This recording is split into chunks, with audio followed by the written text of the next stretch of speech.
l'a à peu près tous compris, la Fed et la BCE sont en mode pause maintenant, le temps d'après, mais les investisseurs se posent déjà la question, c'est de savoir, de connaître, de mesurer le timing de possibles baisses de taux d'intérêt de la part des banques centrales, BCE et Fed, l'année prochaine, en 2024. Bonjour Pierre. Bonjour David. Pierre Sabatier, économiste, président du cabinet PrimeView. Ils ont raison ou pas, ou tort, les marchés, de vouloir essayer d'anticiper ces baisses de taux? Ou est-ce qu'il faut, ou pas, d'écarter ce scénario qui fait que ça se trouve, il n'y aura rien avant 2025? Il faut arrêter de s'emballer sur 2024, sachant que voilà, peut-être que... Dois-je rappeler que les banquiers centraux nous ont quand même dit, largement répété, qu'ils allaient conserver, j'ai entendu Larry Tournelle, pendant longtemps, ils ont dit pendant longtemps, leur taux à un niveau élevé. Longtemps, c'est peut-être plus d'un an. Hein. Alors, longtemps à un niveau élevé, vous pouvez l'entendre de plusieurs manières. Longtemps à un niveau élevé, ce n'est pas forcément aussi élevé qu'aujourd'hui. Qu'est-ce que élevé?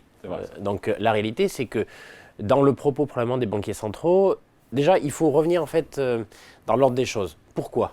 La question fondamentale quand même à se poser, c'est pourquoi les taux sont à ces niveaux-là aujourd'hui. L'objectif affiché, que ce soit à travers en fait par la Fed ou la Banque Centrale Européenne, l'objectif c'était lutter contre l'inflation. Est-ce que les pressions inflationnistes sont toujours les mêmes que par le passé? Est-ce que le fait que ces banques centrales-là appuient des deux pieds sur le frein, voilà, des deux pieds sur le frein, parce qu'il faut quand même l'avoir en tête. Dire que je regardais encore ce matin, c'est intéressant à quel point systématiquement, lorsqu'on appuie les deux pieds sur le frein, lorsqu'on est une banque centrale, on a à peu près toujours les mêmes réactions. Vous savez, on l'a beaucoup évoqué ensemble, il faut 12 à 18 mois pour que l'activité finisse par ralentir et donc que les pressions, la demande en fait se stagne, voire en fait recule, et du coup les pressions inflationnistes rentrent dans le rang. 12 à 18 mois. Le premier mois en fait d'augmentation des taux directeurs aux États-Unis, mars 2022. À mars 2022. Juillet 2022 en fait pour la BCE. Donc on est 18 mois aux États-Unis, 15 mois en Europe. Et qu'est-ce qu'on voit? On voit que l'activité est en train de rentrer dans le rang. Les pressions inflationnistes sont en train aujourd'hui de rentrer dans le rang à travers j'ai envie de dire, la décompression des chaînes d'approvisionnement, et ça fait longtemps en fait que c'est déjà le cas, hein. C'est-à-dire que les chaînes d'approvisionnement ne sont plus tendues comme par le passé.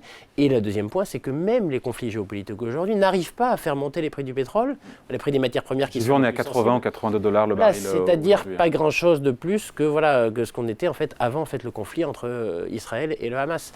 Donc aujourd'hui, on est clairement dans des pressions inflationnistes qui sont en train de rentrer dans le rang. Notre point de vue, notre scénario central, et on l'a déjà évoqué ensemble, c'est qu'elles vont continuer à rentrer dans le rang et à l'encontre de tout ce qu'on disait en fait au cours des dernières années, hein, on vous a souvent dit, en fait, les gens vous ont dit, ça y est, on est rentré dans un monde où l'inflation sera structurellement plus élevée que par le passé. En fait, ce qu'on a connu dans les années 2010, c'est terminé, mais vous verrez qu'en 2024, le ralentissement de l'activité amènera probablement les niveaux d'inflation autour en fait de niveaux qui étaient les nôtres en fait dans les années 2010. Donc on va retourner pour faire partie de ceux qui pensaient qu'on retournera à 2% d'inflation. Mais c'est pas d'aujourd'hui, c'est-à-dire qu'évidemment, pourquoi? Parce que il faut avoir en tête aujourd'hui, il faut arrêter avec cet objectif d'inflation de 2%.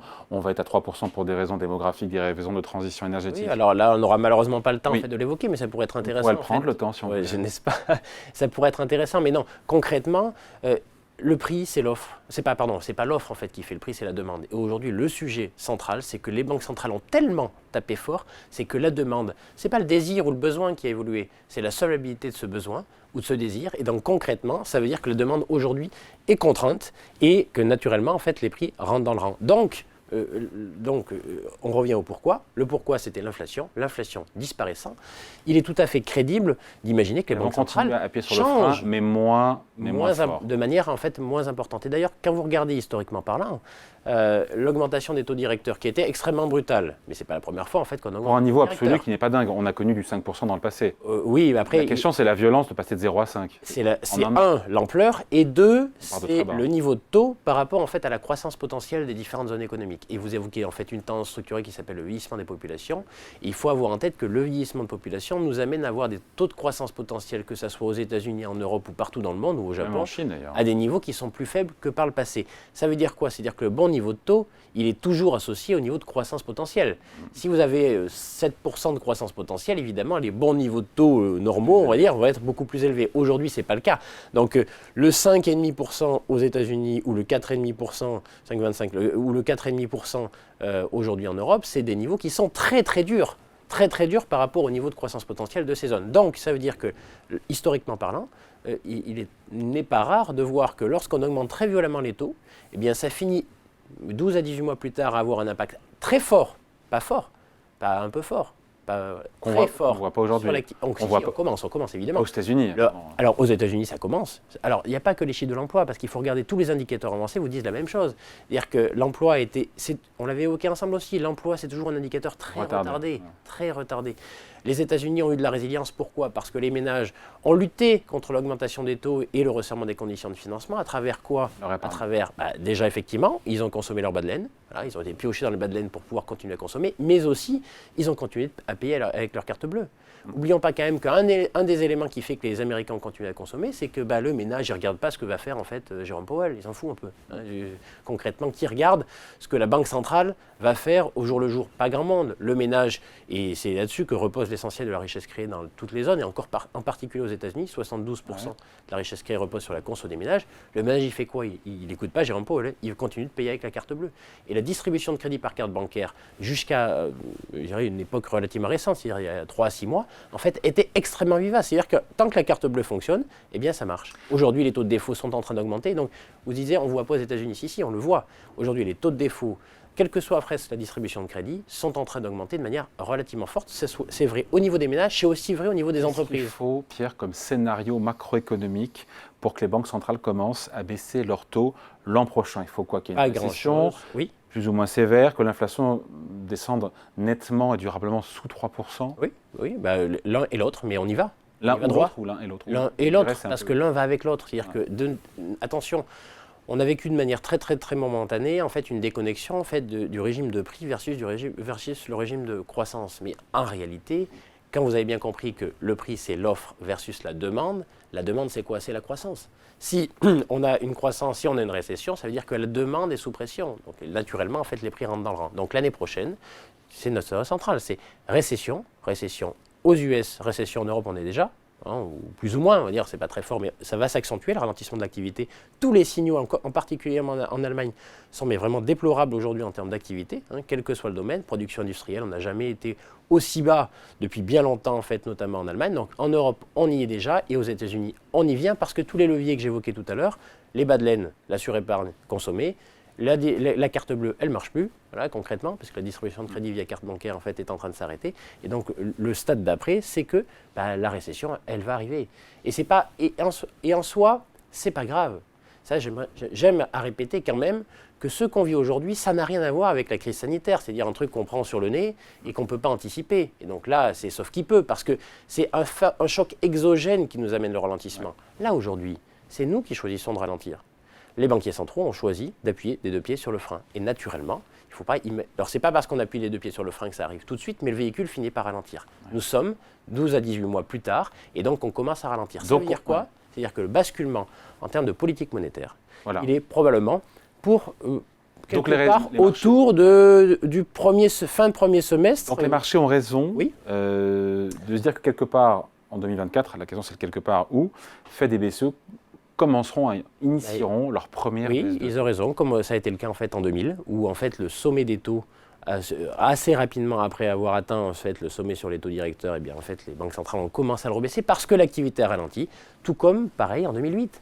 2007-2008 aux États-Unis, en fait, on a beaucoup monté ces taux, de juin 2004 de mémoire, de 1% jusqu'à 5%, 5,25% en fait, on devait être en fin 2006, mi-2007, voilà, et à partir de là, en fait, on a assez vite baissé ces taux une fois qu'on est rassuré quant au fait que le véhicule est en train de ralentir. Je rappelle, banque centrale, les 2 pieds appuyés sur le frein, l'objectif c'est que le véhicule ralentit.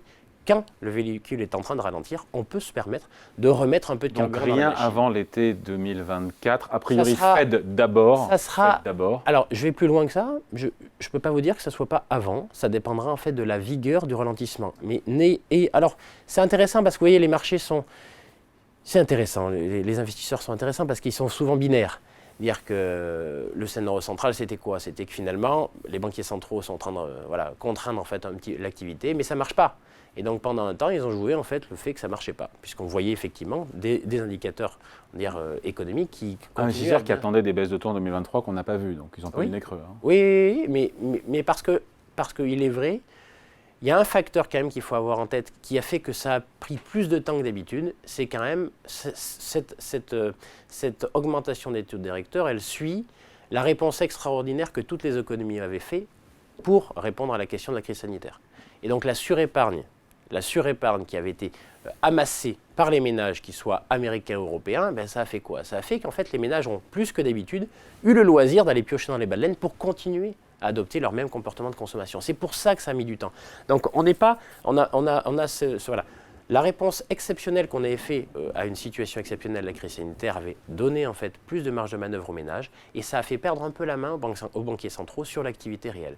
Mais soyez sûr d'une chose, c'est que 12 à 18 mois plus tard, donc là c'est 18 mois, hein, c'est pas 12 mois aux États-Unis, 18 mois plus tard, ça finit par ralentir parce que les bas de laine, eh bien ils ont un fond. C'est-à-dire qu'en fait, une fois qu'ils sont consommés, voilà, ils ne sont plus là. Donc la Fed dégainera a priori avant la BCE, pas avant le premier semestre, ou sauf si la situation s'est aggravée. Ça dépendra de l'ampleur du ralentissement. Et ce sera un catalyseur ou pas pour les marchés boursiers? Alors, où on se dit que c'est surtout les taux longs, parce qu'on parle des taux directeurs, surtout les taux longs qui financent l'économie et qui, pour le coup, peuvent être un meilleur baromètre, mais en tout cas référentiel pour les marchés boursiers. À court terme, ça joue le rôle de catalyseur d'un rebond, mais d'un rebond dans une tendance baissière tout de même, hein, que ce soit aux États-Unis ou en Europe. Historiquement parlant, le CAC 40 gagne toujours 5 ou 7% depuis le début de l'année. Oui, si vous voulez. On peut regarder en fait depuis, mais la trajectoire en fait depuis maintenant un certain nombre de mois, elle est plutôt orientée à la baisse. C'est pas très grave, hein. C'est pas grave en fait que le marché baisse. C'est logique, c'est-à-dire que l'activité ralentit et les entreprises, quand vous achetez des actions, vous achetez d'abord une entreprise pour ce qu'elle crée comme richesse. Et dans un contexte de ralentissement, c'est logique que les gens soient un peu inquiets vis-à-vis des actifs risqués. C'est pas anormal. Là, on a un contexte de hausse de taux aussi. Voilà, exactement. Donc là, on a un catalyseur qui permet un rebond, mais pour nous, ça ne change pas la trajectoire. Ayez en tête tout de même que le vrai point bas, souvent des marchés actions, ce n'est pas au moment où on commence à baisser les taux, c'est plutôt quand on se rapproche en fait du point bas.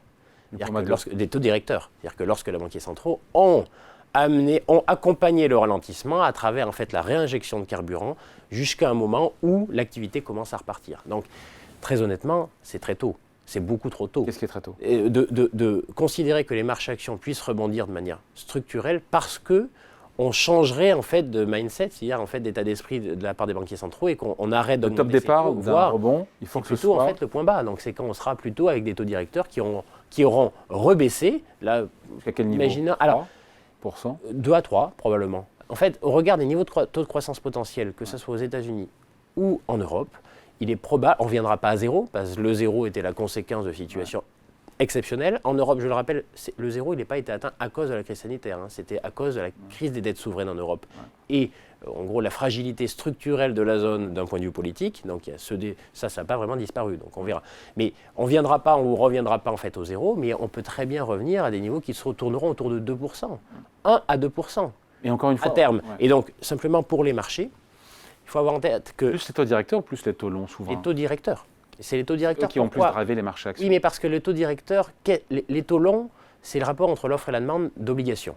C'est comme ça qu'on les fixe. C'est pas administré, sauf quand les banques centrales en achètent. C'est fini ça. Voilà, mais elles n'en achètent plus. Donc c'est un taux de marché.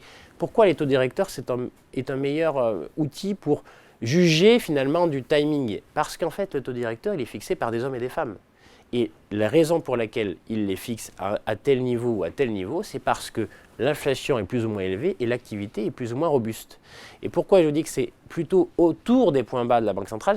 Concrètement, ça veut dire que si les banquiers centraux baissent leurs taux, c'est que ça va moins bien, c'est que l'activité est en train de dérailler, c'est que les faillites sont en train d'augmenter. Compliqué de prendre du risque quand on est au début de la matérialisation en fait de faillites qui se multiplient. C'est ça le vrai sujet. Donc les banquiers centraux, naturellement en bons gestionnaires, vont accompagner cette baisse en disant « Oula, on a été trop fort, trop loin, donc maintenant on va réinjecter du carburant ».